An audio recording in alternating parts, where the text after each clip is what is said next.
So, good afternoon, ladies and gentlemen. It's Saturday afternoon. It's around about, I don't know, time flies, 10 past 4 in the afternoon here on a Saturday in sunny downtown Brisbane. It's a beautiful day today, considering it was lousy and rainy and miserable yesterday. And tomorrow I'm going on a bit of a trip. I'm going to change my oils. I've just changed the gearbox and engine oil, the final drive I did a couple of weeks ago. And it didn't really need it, but I do so many miles compared to a lot of other bikes, and sometimes under adverse conditions, that I decided that I'd just change them today. So for many years I've been, because we live in Australia and because we don't have severe winters and because of a whole lot of things, I've been using straight 90 weight oil. If you have a look in any of the workshop manuals, it will say 80 weight in one country and 90 weight in another. My manuals for the bikes that I own, none of them specify multi-gear oil, so I've just never used it. I use Castrol LS90, which is a limited slip diff oil. It has some modifiers in there which help a bit with grabbing clutches in limited slip diffs, so I reckon it probably helps a bit in making things slip around in a gearbox. For many years I did use Molybond 90, which was a brilliant oil, but now they don't make it unless they make it for you, especially in 200 litre drums, and I can't afford one of those, so I use LS90 now. But there's a lot of talk about synthetic oils and their weights and everything else, and I believe quite strongly that synthetic oils are among the best things that have ever happened to the motor industry. They are not, however, the best things, I think, that have ever happened to old BMWs, and the simple reason for it has got nothing to do with the oil. It's got more to do with the manufacturing clearances and tolerances that are built into our bikes.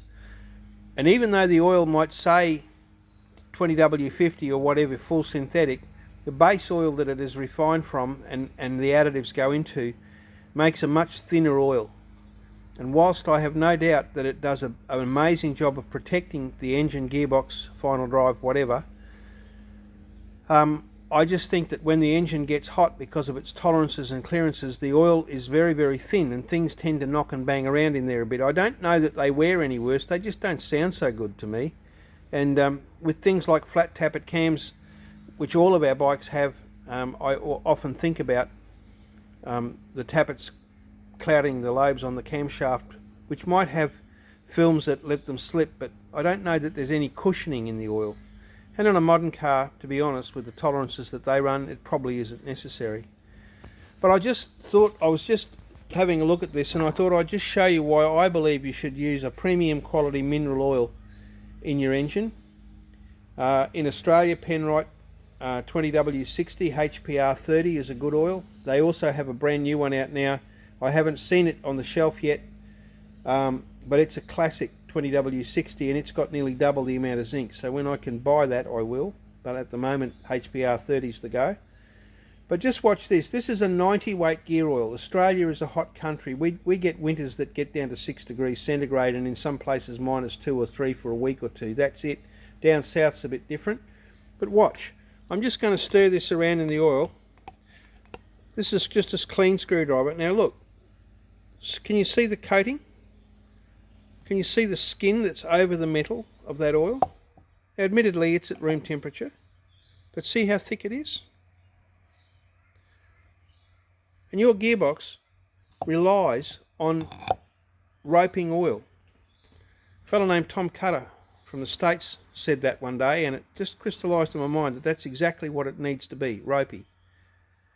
It's got to pick up and travel around the gears. Look, just look at it.